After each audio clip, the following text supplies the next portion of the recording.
નમસ્કાર દર્શક મિત્રો, એસડી ન્યૂઝ ગુજરાતી ચેનલ પર આપનું સ્વાગત છે અને હું આપની સાથે વૈશાલી પુવારુ કરીશું નજર આજના સમાચારો પર। સાબરકાંઠાના તલોદ સામૂહિક આરોગ્ય કેન્દ્ર સીએચસી ખાતે નેશનલ ડોક્ટર્સ ડે નિમિત્તે hospital superintendent doctor Jatin Patel અને તેમની ટીમ દ્વારા સેવાભાવનું ઉત્કૃષ્ટ ઉદાહરણ પૂરું પાડીને અનોખી ઉજવણી કરવામાં આવી હતી। તબીબી ટીમે ઉમદા કામગીરી કરીને આજ રોજ એક જ દિવસમાં 5 સગર્ભા માતાઓની સફળતાપૂર્વક નોર્મલ પ્રસૂતિ કરાવીને 5 પરિવારોમાં ખુશીઓ લાવી દીધી છે। આ સફળ પ્રસૂતિ બાદ તમામ નવજાત બાળકો અને માતાઓ સંપૂર્ણ સ્વસ્થ છે। હોસ્પિટલ સ્ટાફ દ્વારા તાત્કાલિક તમામ બાળકોનું રસીકરણ કરવામાં આવ્યું હતું અને સરકારની જનની શિશુ સુરક્ષા કાર્યક્રમ યોજના અંતર્ગત તમામ લાભો પણ પૂરા પાડવામાં આવ્યા હતા।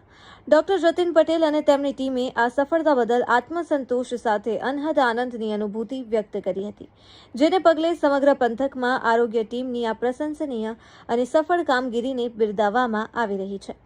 Press reporter Paresh Sharma, Talod, Sabarkantha, SD news Gujarati.